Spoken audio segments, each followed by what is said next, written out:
these are how you're going to answer in the interview also. If you have had a good command in your mains preparation and beforehand in your prelims, you'll be able to answer these questions.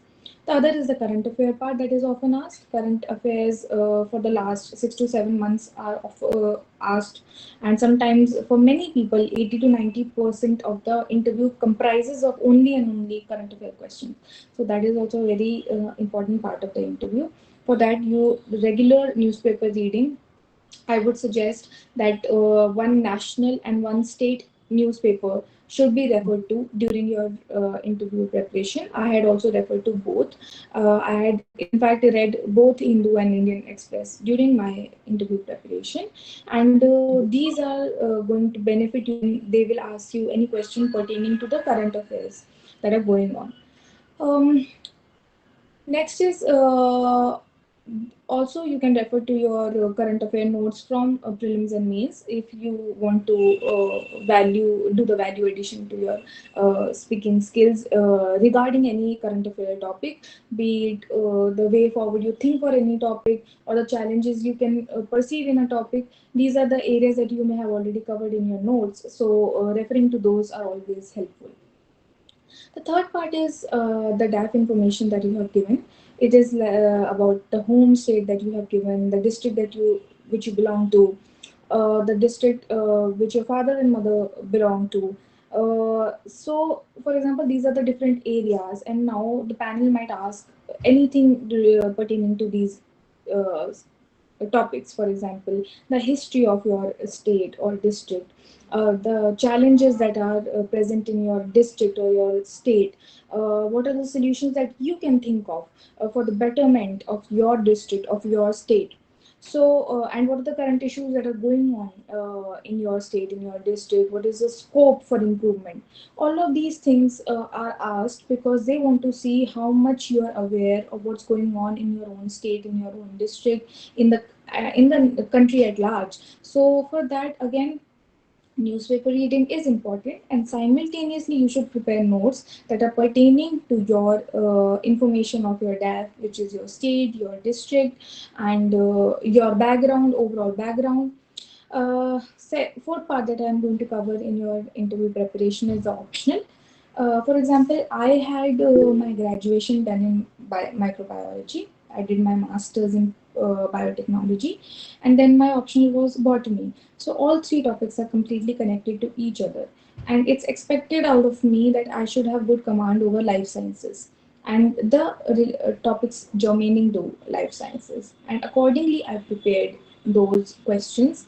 I knew they could ask me as simple a definition as what is a bacteria or what is yeast, what is the difference between bacteria and virus. And these are the basic questions that I should know because they are all pertaining to my field. And that is why what you have to do is that you should have a good command over your optional and your educational background, because they will ask you questions pertaining to that. And what I would suggest is that if you are a science student, you can refer to the basic definitions, the recent discoveries, Nobel Prize. These are some common questions that are often asked again and again in the interview panel. The fifth part of the interview preparation is your hobby.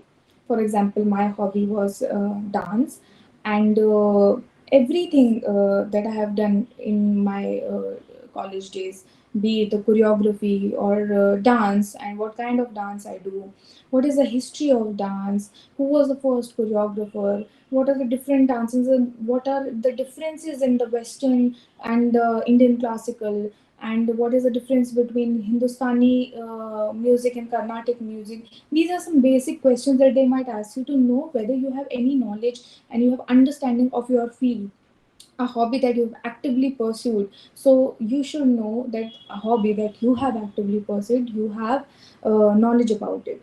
And that is why you make notes about your hobbies accordingly during your interview preparation. Some of the questions that were asked to me were some famous dancers. For example, Madam Shobna Narayan, who is an IAAS officer, is a very prominent Kathak dancer, and they asked me about her. They asked me about the history of dance, the kind of dance that I do, the techniques of dancing, And you can understand from these questions that they do expect that you have actively pursued a hobby and you should be able to answer the basics of such a hobby. Finally, you will also mention the prizes you may have won during your graduation and post graduation years, during your school years, and they might ask you what you have done to gather those prizes, and may ask you about some brief detail about those prizes. For example, in my school days, I have worked with the Helpage India and Handicapped Children Parents Association. So they asked me about the needs of the elderly. So you can see how different things that are mentioned in your DAF, the questions that they will ask, will be connected to the topics that you have already mentioned in your DAF, and which is why I reiterate that that DAF is your holy book. So now I think I have covered somehow the gist of all the three stages of the UPSC preparation, which is the prelims, mains, and interview.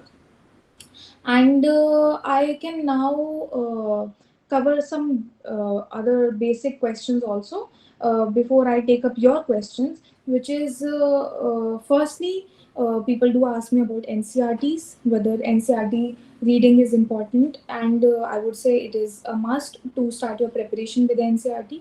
From 6th standard to 12th standard, topics from geography, polity, economy, all of these should be covered from NCRT to build a basic foundation before you commence the proper preparation of the UPSC, before you take up the standard books like Lakshmikant.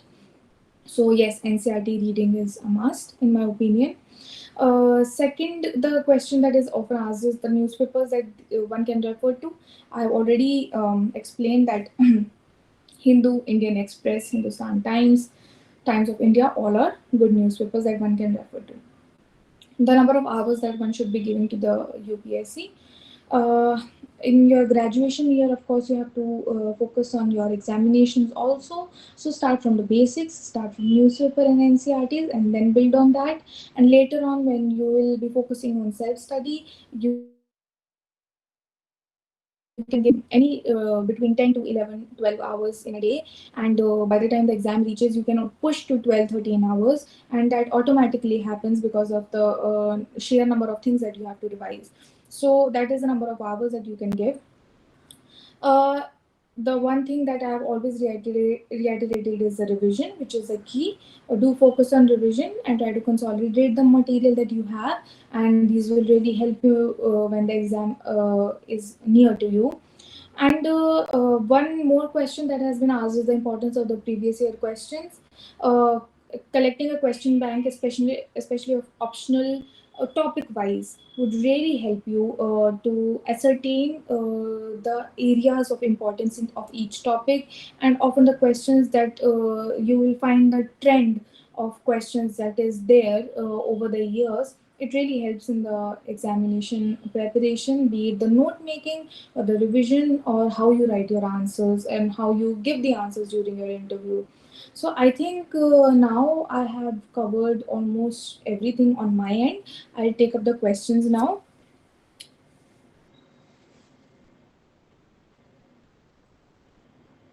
Okay, first question was by Deepak: how to understand the UPSC syllabus.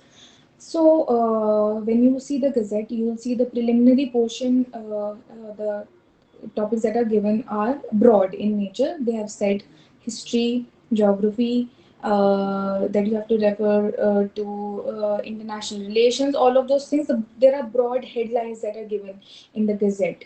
So you have to match it with the PYQs, the previous year questions, and also refer to the standard books that are there in the market, and supplement it with your your test series. When you combine all of these things, you will be able to ascertain what the syllabus really is asking from you. This is the preliminary part.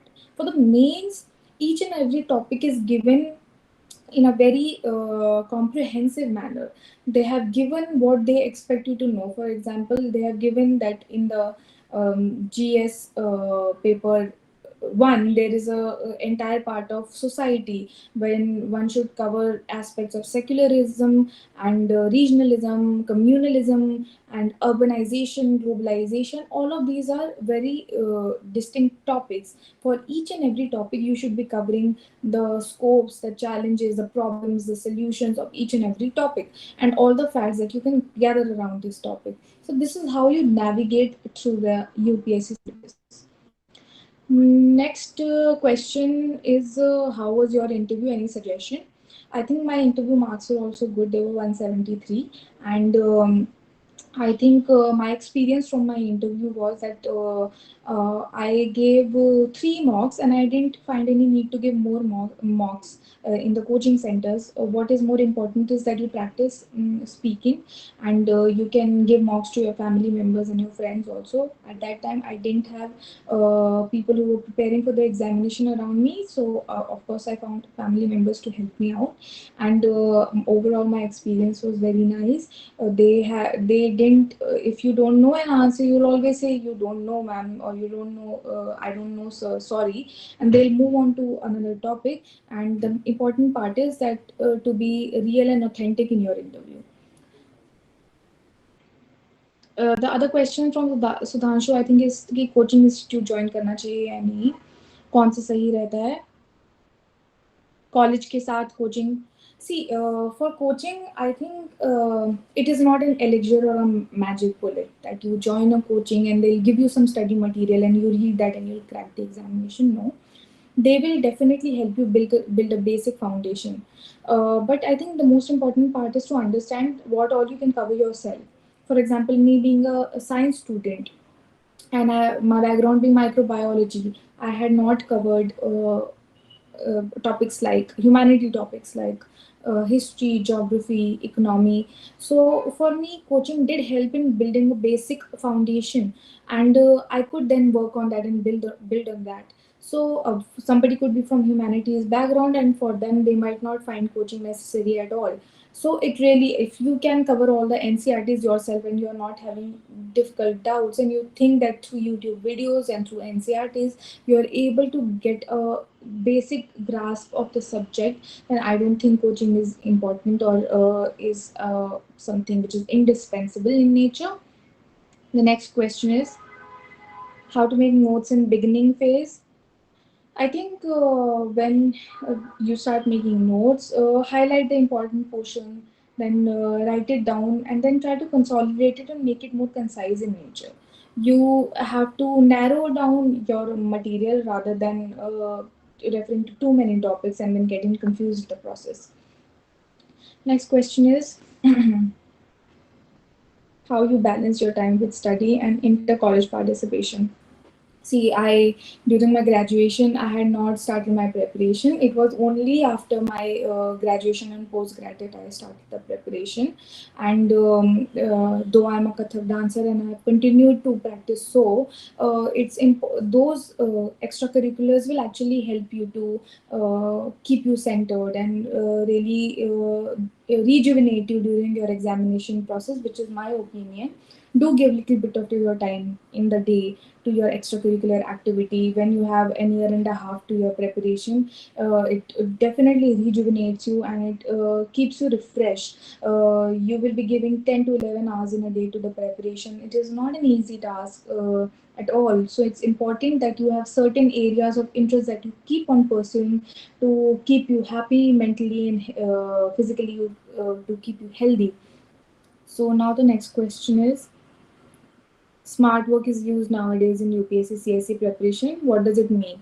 It means a revision and consolidation of your notes and all the preparation material that you have gathered. It's to ease out the task that lies in front of you so that you don't get burdened down by all the weight of all the material that you may have gathered. So it's important to really consolidate the notes. This is what smart work is.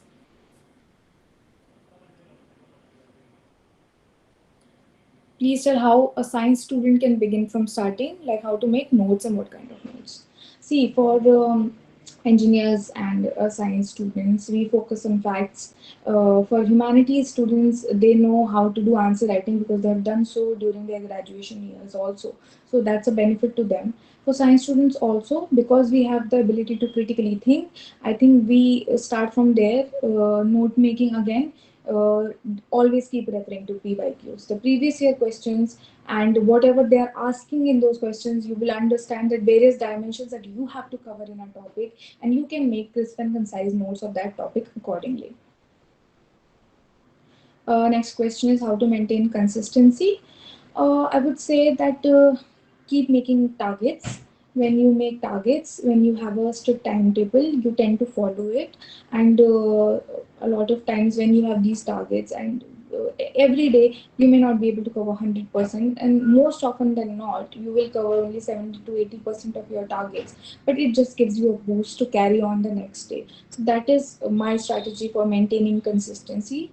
Always have some written targets that you see that will pressure you to adhere to the hours in a day. Yes, reasoning and mathematics over the years, they have the importance has increased because CSAT over the years has become more and more difficult in nature. I think since I have also prepared for mathematics during my I given and cleared banking IBPS examination and SSC also, and ACIO IB examination, all of which had maths as one of the topics. So for me, this is how I covered my CSAT, that I was also preparing maths for the other government examinations. And because maths has the importance of it has increased, I think it's important to give some online test beforehand. Keep practicing maths and don't take it for granted. In today's time, with CSAT becoming so difficult in nature, it's important to not take it for granted and do give certain mock tests of CSAT alone, and dedicate some hours to CSAT also. Okay, to choose an optional and what to keep in mind while choosing an optional. See, for me, my choice was quite simple. I had my background in microbiome and biotech, and when I saw the previous year questions of botany, I knew that most of my paper two and a lot of my paper one were already covered by me in my graduation and post graduation years. That gave me a sense of confidence that yes, I can do this subject. But having said that, it's not important to always go for the optional in which you have had a background in your graduation years. I think the optional that you choose is something that should interest you, because you will be reading and revising it and rereading it again and again for many many months. So it's important that an optional is something that is you are interested in, and if you will reread it again and again, you will not get bored of it.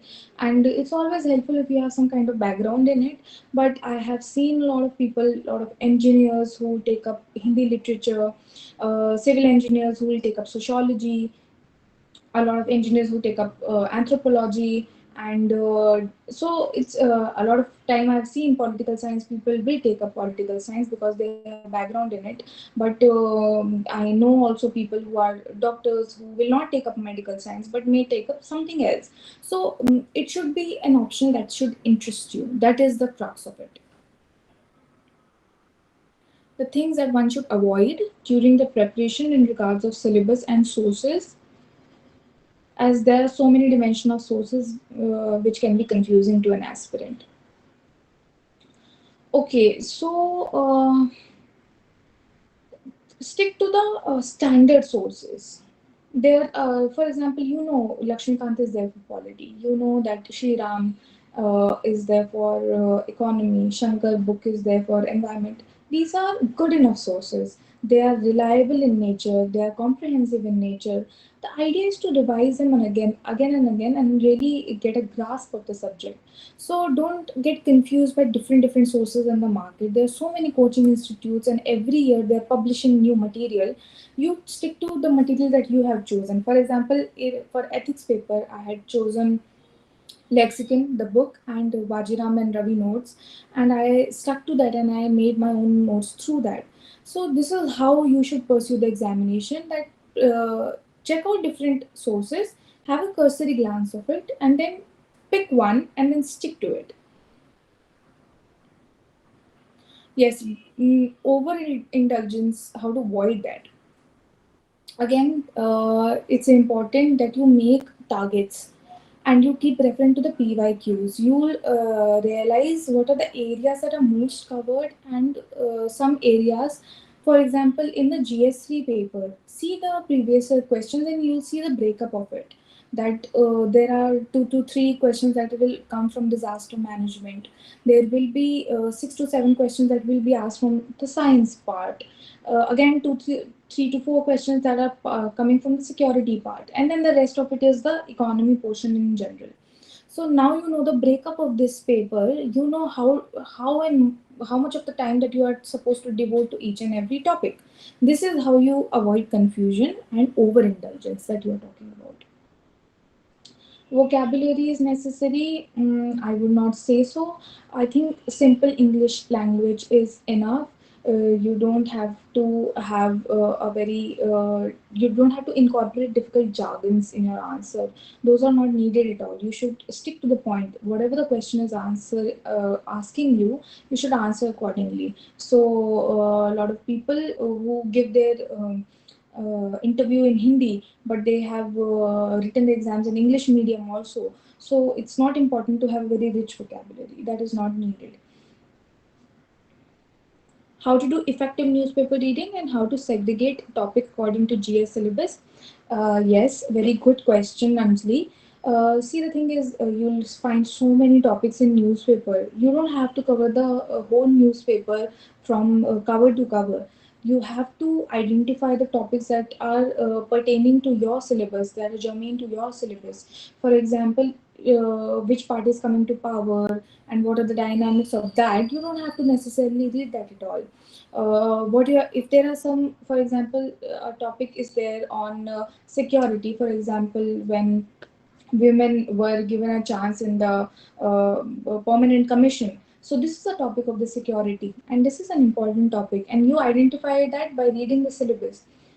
Then there is the things that are happening in international relation, and if there is some kind of a pact or an agreement that is signed between two nations, between India and some nation, you should be able to know what are the different aspects of that agreement. And for example, in environment, you should know whatever is going on in the different international the aspects of the international solar alliance, or there what was a Paris treaty, and what are the latest development on that. And this is how you connect the newspaper to the UPSC syllabus and go on answering the uh, go on the preparation. This is how you identify the different topics of the newspaper. And if ideally you have inculcated the habit of identifying the right topics, you'll be able to cover the newspaper in not more than 1 hour, 1.5 hours. It should not ideally take more than that. Okay. Yeah, you don't have to wait for the syllabus to get completed, Dinesh. The reason being that syllabus is so vast, it will take time for you to complete. But if you keep the test series to the very end, you will be at you will be at a disadvantage, because even in the UPSC question paper, when you are attempting it in your examination hall, you will not know 100% everything. So you should have the habit of answer writing, even if you are not done with your syllabus, because sometimes there will be very generic questions that are asked, and you can answer them through your sheer knowledge that you have gathered over the years through newspaper reading, through your graduation, and sometimes you're able to answer just via that also. So it's important to start the test series as early as possible, and the first answer that you will write will not be up to the mark at all, so do not even expect it, but over the time you will be able to refine it and improve on it. Fluent English is necessary? Not at all. If you're not comfortable in English, go for the Hindi. It's not necessary that you have to have a Hindi medium background and you should have written your mains in Hindi medium to answer your in your interview through Hindi or through English only or whatever. I mean, sorry, what I mean to say is that you could have any medium in your mains examination, but can choose either Hindi or English in your interview according to your comfort level. So those are not correlated, and you can choose any language. But even if you want to go for English only as your medium of answering in your UPSC interview, it does not have to be very rich in nature. It has to be very simplistic, and you should be able to answer what they are asking without beating around the bush. Okay, plan B. Vishal is asking, should we have a plan B along with UPSC preparation, or just stick to it and keep trying over the time? Until unless we succeed, what is the right time to admit the UPSC is not made for someone who's consistently facing failures, and how to overcome such failures? So the thing is, everybody has a plan B. Most people have a plan B. Even I had. I had given my GATE and my GRF net examinations. I had cleared them also, and I had a good rank.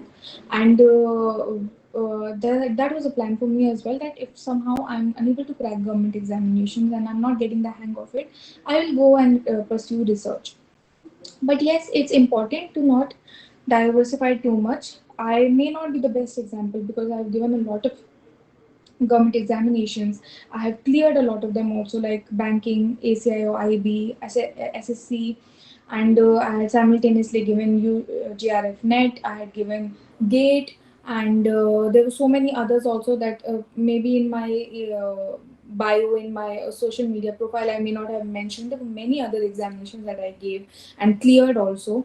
But the thing was that it was because I had already covered the maths portion in through self preparation and little bit from coaching, and I was already preparing for UPSC.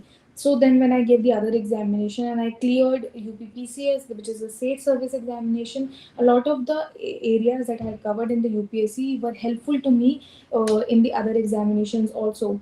But for a lot of people, diversifying like that and focusing on different examination can be quite onerous and cumbersome, uh, a task, and they sometimes people just want to give one whole year and 1.5 years to the preparation itself, and that is also not wrong. Devoting and giving 1.5 years, 2 years to UPSC is of no loss, because it is an examination of a nature that is very tedious, and it demands a lot from you. So just simply focusing on that, if you can afford to, you should go ahead and do that. Somehow I wanted to have other plan B and C in motion also, and that is why I kept giving different examinations. How to revise book after first reading? I think that is what Deepak is asking.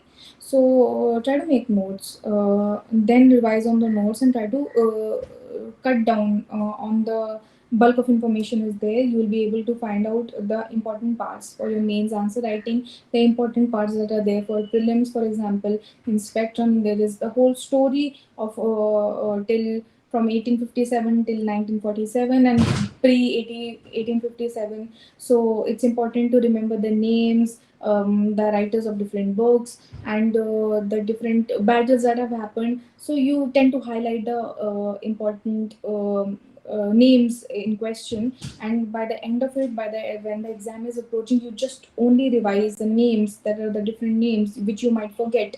So this is how you consolidate the material.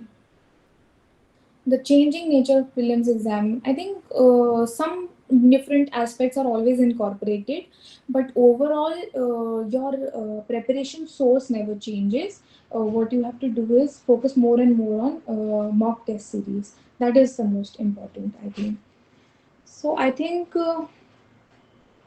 see, newspaper notes, I would say if you can do value addition in your and mains notes through the newspaper, go ahead and do that.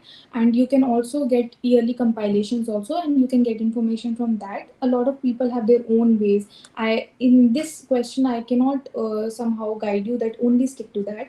It's really up to one's way of making notes. If you think that you are finding different and good points from the newspaper in a day, and you think that you can just incorporate that there and then itself, then please go ahead and do that. A lot of people don't do that. They wait wait for the compilations to come up, and then they refer those for value addition. So this is something that it's a choice that you have to make. If you think that you can quickly read the newspaper and make the notes quickly, then go for it. And sometimes people take a lot of time, so that is why they don't overindulge in newspaper note making. Okay. See, I think I have covered most of the topics today. Some are repetitive questions also. And I think here I would like to conclude after, if anybody has any question left, they can answer in the chat box. Let's give 2-3 minutes more and then we can round up this session.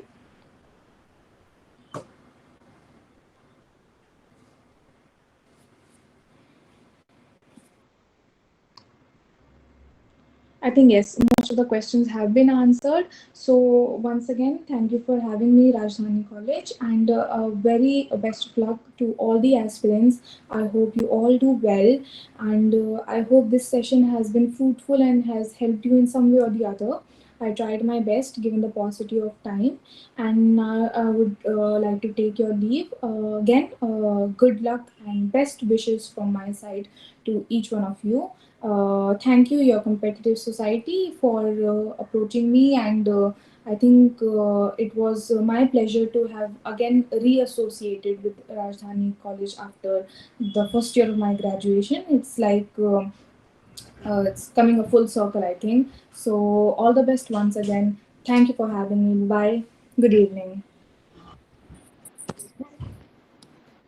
Thank you so much, Sorry, ma'am, for I'm the unable session. to hear you properly. Harshita is speaking. Yes, ma'am. Can you Thank you speak a so much little bit for louder because it's very difficult for me to hear right now? am I audible? Yes, yes, please go ahead. Thank you, Yes, yes. ma'am, for answering the questions patiently and giving us your precious time today. At the end, I would like to invite Soumya for vote of thanks. So, good evening, everyone. It has been such an honor to be part of this wonderful webinar. On the behalf of Dadhichi, the Competitive Society of Rajdhani College, I would like to extend heartfelt gratitude to all the people who not only participated but also made this webinar impactful and successful. First of all, we would like to extend our gratitude to, towards our distinguished speaker, IRS Devyani Singh ma'am, for accepting our invitation and taking the time out of her busy schedule and to grace us with her presence. Ma'am, I must say that your guidance on how we can build a strong foundation, effective study strategies, and how we can navigate the difficulties and complexities of UPSC examination has been invaluable to our participants.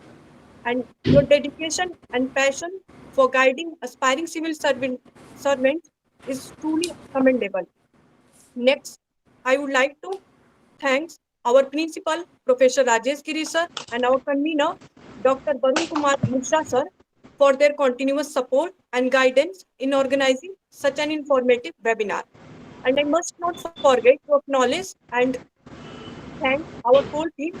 They not only planned and executed this webinar, but also ensured a seamless experience for each and everyone present in the webinar. And finally, I would appreciate and thanks all the participants for their active participation and asking such thought-provoking questions, hoping that you will apply the strategies that we learned from ma'am and will stay committed to your UPSC journey. Hoping for your further participation and support for the upcoming events of the Dadhichi. Until then, stay tuned to our Dadhichi talks and thank you and have a wonderful day. Well, thank you, Soumya, for your lovely and kind words. Thank you, Shantanu, who's the president. Thank you, everybody, for having me. There's so many more messages that come in. So, heartfelt thanks from my side. And well, once again, very best of luck to all. And now I would take your leave. Once again, thank you and all the best.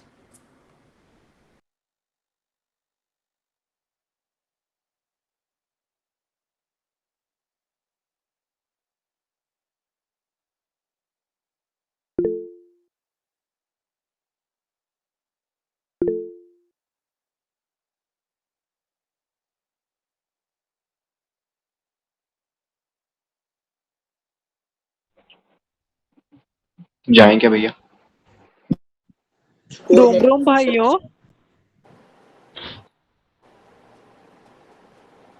Core member सिर्फ रुके रहे, बाकी सब लोग left कर दो। अरे Amish Patel video बंद करो भाई, क्या दिखाना चाहते हो? Yes, everyone please left except the core members of the society.